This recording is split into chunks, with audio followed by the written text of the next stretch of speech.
बाकी तो इधर उधर से जीत भी गई है, आगे तो उन्हें थाली में दाल भी नहीं परोसी जाएगी।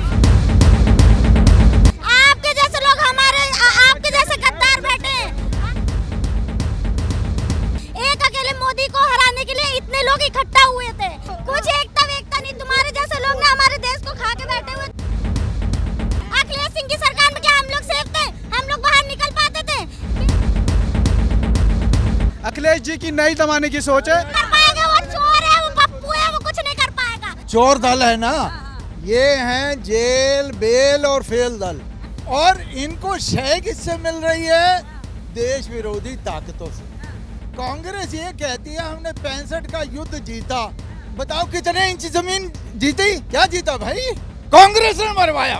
भारतीय कैदी थे, उनको भी नहीं छुड़वा सके। तो ये तो है। इस तरीके से कि मुखिया की जरा सी नजर जो है वो हटी और दुर्घटना घटी है। मतलब पीएम मोदी जब शपथ ले रहे थे उसी वक्त हमला होना, और लगातार 3 जगह पे हमले जो है वो हो चुके हैं आतंकवादी। असल में ये सबका पेट एक जैसा है, कांग्रेस का और उसके साथ जितने भी ये चोर दल है ना, ये हैं जेल बेल और फेल दल। ये इनका अलायंस है। देखो लालू जेल में, चौटाला जेल में, के कविता जेल में, ये अपना दिल्ली का केजरीवाल जेल में, और उड़ीसा का जेल में है, और हाँ छत्तीसगढ़ का जेल में, और जो लीड कर रहे हैं वो बेल पे, और हुए क्या? फेल। तो ये है जेल बेल और फेल का अलायंस है, और इनको शय किससे मिल रही है?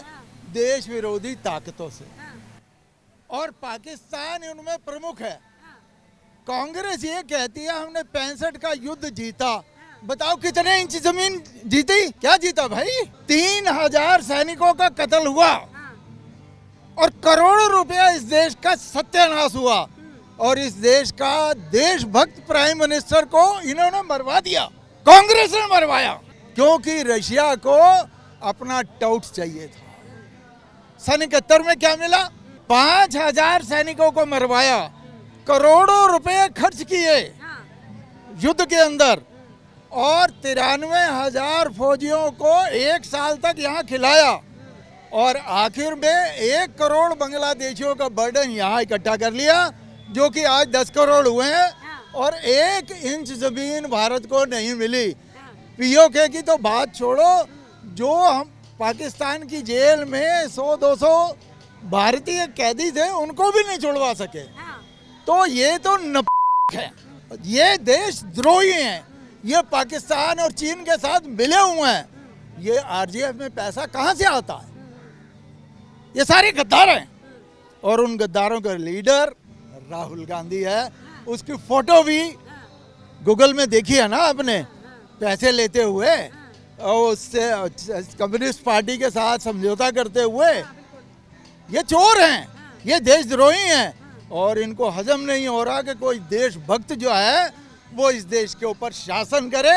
एक गरीब आदमी, जनता ने फिर भी कहीं ना कहीं नकारा इस बार बीजेपी को, घटत का सामना जो है वो करना पड़ा। ऐसा क्यों जनता की मानसिकता क्यों बदली? 38 पार्टीज इकट्ठी हो गई और 232 सीट ले आई। 38 पार्टीज, सबका थोड़ा थोड़ा इन्फ्लुएंस तो होगा, और ये मैथमेटिकल काम है। और अकेली पार्टी ने कितनी सीटें ली? 240। यानी 38 पार्टीज भी एक पार्टी का मुकाबला नहीं कर पाई। अपना ही गढ़ जो है वो खो देना। यूपी कहीं ना कहीं गढ़ माना जाता था, लेकिन अगर वहीं पे बात की जाए तो मध्य प्रदेश ने पूरा साथ जो है वो दिया है। ऐसा है कि यूपी में भी यही मैथमेटिकल कैलकुलेशन चली है, और मायावती ने धोखा दिया है, हिंदू समाज को धोखा दिया है। गणित ऐसा ही है कि मायावती, अखिलेश, कांग्रेस ये सब मिल जाएं तो उनका वोट बैंक जरूर। और आप ये देखिए कि 5000 तक अधिक शेर होता है, चाहे उसको मोदी का मुकाबला कोई नहीं कर सकता, कोई चाहे आज भी शेर है। कह रहे मैं यूपी से हूँ, यूपी में क्यों इतनी हार का सामना बीजेपी? यूपी में बीजेपी नहीं चल रही, नहीं वर्क कर रही अब। नहीं नहीं कर रही है। हाँ, समाजवादी का है वहाँ पे रोड। हमारे अखिलेश काम करेंगे। अखिलेश काम कर रहा है वहाँ पे, सीएम पद पे भी अखिलेश का ही है जोर। 5000 वोट, 5000 तक के वोट के कितने एमपी जीते हैं? कम से कम 20 एमपी 5000 के मार्जिन से जीते, 5000 तक। मेरठ में, मैं मेरठ से हूँ, मेरठ में कितनी वोटिंग ज़्यादा रही है उसकी, बीजेपी की कितनी वोटिंग ज़्यादा रही है? बता दीजिए। 5000 बस, 5000 बस ज़्यादा था। मतलब लमसम था मेरठ में भी, अखिलेश का ही जोर था मेरठ में भी, समाजवादी का जोर था मेरठ में भी। किराना में एक तरफा जीते हैं समाजवादी, तो समाजवादी का जोर है मैं यूपी में। तो का जोर है मैडम, ये यूपी में जो इलेक्शन हुआ है अभी, ये आप मीडिया से मतलब है आपका, पढ़ी लिखी जर्नलिज्म है, अगर आप पूरा मैथमेटिकल आप उसको कैलकुलेशन करोगे, यूपी में किसी का नहीं है। 8,500 का जो दिया चेक उनको लेडीज को, वो 55 लाख का तो कार्ड दिया गया है, 55 लाख। 8,500 का जो लॉलीपॉप दिया उससे वोट कटते हैं। हाँ जी, बिल्कुल कटे हैं उसमें। अभी दिया नहीं क्या? और बोलेगा तो कौन पूछता, वो तो गुंडा पार्टी है। साइकिल 50% कब्जा कर चुकी है यूपी में, 100% बाकी है। 8,500 पे केवल 8,500। अब की तो इधर उधर से जीत भी गई है, आगे तो उन्हें थाली में दाल भी नहीं परोसी जाएगी। अखिलेश की थाली में अगली बार दाल 50 हो गई है।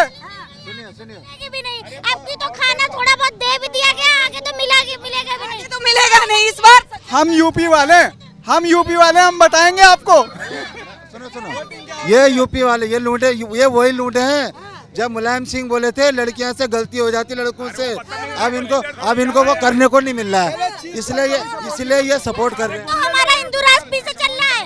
आपके जैसे लोग हमारे आपके जैसे गद्दार बैठे हैं, आपके जैसे लोग समझे आप मोदी जी को क्या कह रहे हैं? मोदी जी वो कह रही है महिला, बहुत बड़ा सवाल उन्होंने पूछा है। महिला का सम्मान हर जगह होना चाहिए, हम गलत चीज को कभी सुनिए मेरी बात, इधर उधर सबकी जीत भी गए, आगे वाले टाइम पे वो भी नहीं मिलेगा।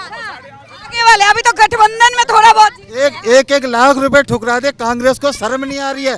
एक वोट किसी ने 1 लाख रुपए देके नहीं दिया, शर्म करना चाहिए, कांग्रेस को डूब मर जाना चाहिए। अब की तो मोदी जी को हराने के लिए आगे बता हम लोगों के लिए एक सीख मिलेगी कि एक अकेले मोदी को हराने के लिए इतने लोग इकट्ठा हुए थे, आगे एक जी बड़ी बात बोल रहे हैं। ये भी भारत की एकता है, इकट्ठे हुए थे लोग। क्या ये एकता में कुछ एकता वेकता नहीं, तुम्हारे जैसे लोग ना हमारे देश को खा के बैठे हुए, तुम जैसे गद्दार लोग। अगर आप आज कब मोदी जी हमारे देश के एक माननीय प्रधानमंत्री है, समझे आप? क्या कोई जवाब है महिला के इस सवाल का? देखिए, महिला का हर जगह सम्मान होता है, हम इनका भी सम्मान कर रहे हैं सब जगह, और ये एक ही मुद्दे को रिपीट करते हैं। और यही मुख्यमंत्री जब महिलाओं का अपमान करे तो आप ये कैसा सम्मान करें? ये तो आपका भैया की सरकार में हम लोग क्या सेफ थे? अखिलेश सिंह की सरकार में क्या हम लोग सेफ थे? हम लोग बाहर निकल पाते थे, बेटियां सेफ थी, जब घर घर से घसीट के लाई जाती थी तब आप। बहुत बड़ा सवाल है, क्योंकि क्राइम रेशो कहीं ना कहीं जो है योगी के बाद। 1 मिनट, जब आप इनका रिस्पेक्ट कर रहे हैं तो आप उनका कैसे सपोर्ट कर सकते हैं? कैसे सर? उसमें सेफ है, अखिलेश सिंह की सरकार में वो एक योगी काल में सेफ है, महिलाओं का ये वक्त के साथ साथ जनरेशन की सोच बदलती है। अखिलेश जी की नई जमाने की सोच है, और कर पाएगा, वो चोर है, वो पप्पू है, वो कुछ नहीं कर पाएगा। वो तो आपकी जीत में आगे जीत भी नहीं पाएगा, वो तो आपकी जीत भी गया है, थोड़ी इधर उधर से आगे कुछ नहीं कर पाएगा। कहाँ जा रहे हैं आप? इधर आइए, मेरे से बात कीजिए ना। कहाँ जा रहे, कहाँ भागे जा रहे? भैया कहाँ जा रहे?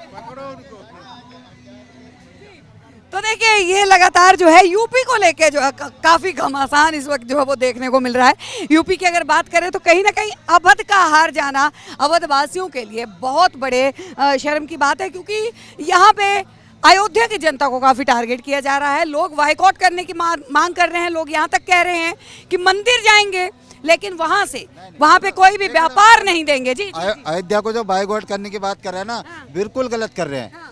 सभी भाई से मेरा निवेदन है इस चैनल से, अयोध्या वासी को कोई कुछ ना बोले, वो हमारे भाई है, ठीक है, उनकी कोई गलती नहीं है भाई। उन्होंने जहाँ से वो जीते हैं वहाँ से बहुत वोट पड़े हुए हैं। इन लोग बेवकूफ़ बनाने के अयोध्या से बिल्कुल जीरो है नहीं भाई, वहाँ पे 7 लाख वोट पड़े हुए हैं, वो ऐसे नहीं पड़ गए, 7 लाख वोट फिर भी पड़े हुए हैं। अयोध्या वासियों बहुत बढ़िया काम किया, नेक्स्ट टाइम अखिलेश को वही दिखा देंगे, कोई बड़ी बात नहीं है।